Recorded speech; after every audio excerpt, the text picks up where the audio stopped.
Mais comme dans votre chaîne physique et sa didactique, en principe, rien ne va de soi, rien n'est donné, mais tout est construit. Alors, dans cette séquence, on va donner le bilan des activités de la première leçon de l'électricité, à savoir le courant électrique.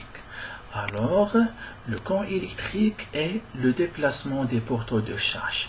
Sachant que ces porteurs de charge, ce sont des électrons dans les métaux. Par exemple, dans cette figure, on a des atomes qui peuvent libérer des électrons. Ainsi, ces électrons se déplacent d'un atome vers un autre dans le sens suivant, en partant bien sûr de la borne négative vers la borne positive. Mais ces porteurs de charge, ce sont des cations, des ions dans les électrolytes. Les électrolytes, bien sûr, ce sont les solutions conductrices. En électricité, le sens conventionnel du courant électrique est de la borne positive d'une pile vers la borne négative de la même pile. Deuxièmement, pour quantifier l'effet du courant électrique, on peut définir ce qu'on appelle l'intensité du courant, I. Cette intensité exprime ce qu'on appelle le débit électrique qui traverse une section du fil. Au terme d'équation G, I égale à N fois E sur delta T. Dans ce cas, le N représente le nombre d'électrons qui traversent une surface durant delta T et le E, c'est la charge élémentaire et bien donné bien sûr en coulomb.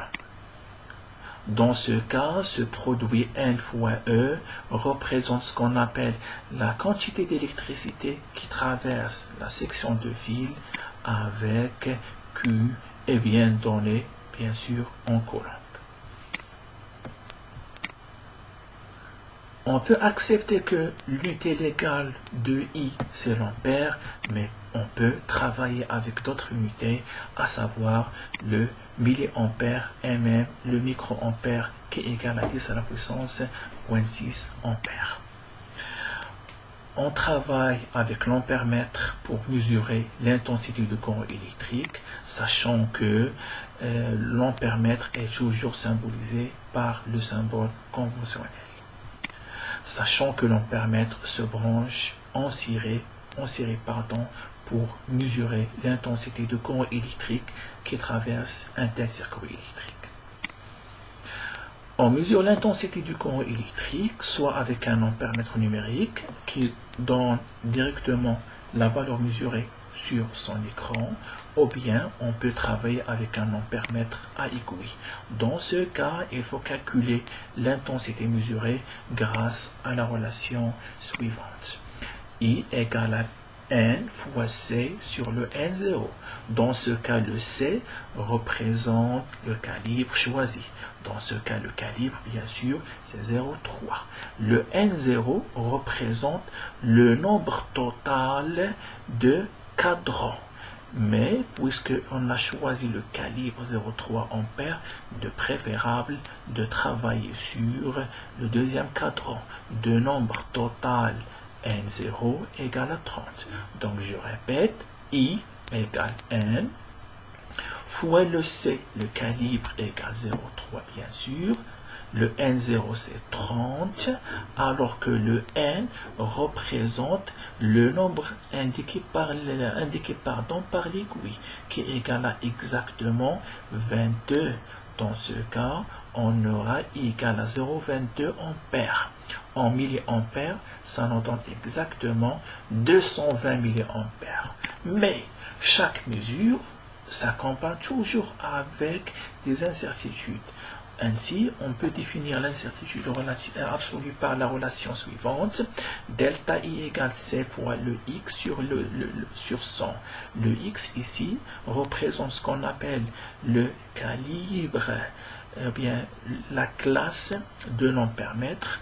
Dans ce cas, le fabricant indique que cet ampèremètre est de classe 1,5. Ainsi, le delta I égale bien sûr le calibre on a dit toujours 0,3 ampères, ou bien en milliampères, ça nous donne 300 milliampères, fois la classe qui est égale à 1,5 sur 100. Donc ça nous donne 4,5 milliampères. Dans ce cas, on peut définir l'incertitude relative par la relation suivante, delta I sur I, donc ce qui donne 4,5 sur le I qui est égal à 220. Bien sûr, il faut avoir la même unité pour avoir un rapport sans unité. Donc ça nous donne 0,02 ou bien en pourcentage fois 100, donc ça nous donne 2%. Dans ce cas, l'intensité réelle est bien encadrée avec les valeurs limites suivantes. Alors, le I réel n'est pas exactement égal à 220 mA, mais il est compris entre 220 moins ce 4,5 et 200 plus 4,5. Dans ce cas, l'intensité réelle est tout simplement bien compris entre 215,5 mA et même 224,5 mA. Vers la fin, on a travaillé sur les propriétés du courant électrique dans un circuit. Dans ce cas, on a travaillé sur deux lois.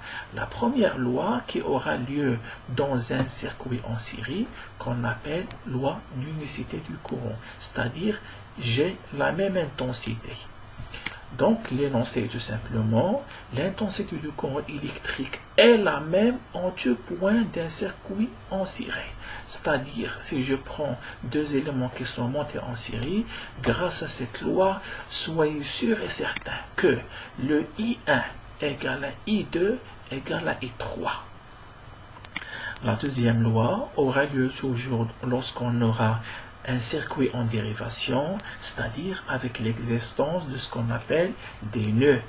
Donc, on part sur la loi de nœuds qui dit que, et qui affirme que la somme des intensités des courants arrivant à un nœud est égale à la somme des intensités des courants partant de ce nœud, c'est-à-dire la somme de I qui arrive à ce nœud égale la somme de I qui sortent. Alors, pour être clair, je prends même cet exemple. Ici, j'ai un nœud parce que finalement, j'ai 5 branches, 5 fils. Dans ce cas, je remarque que les courants qui entrent, ce sont le I1 et I5. Donc, je dis que I1 plus I5 égale I3 plus I2 plus I4. Donc, bonne chance dans les exercices.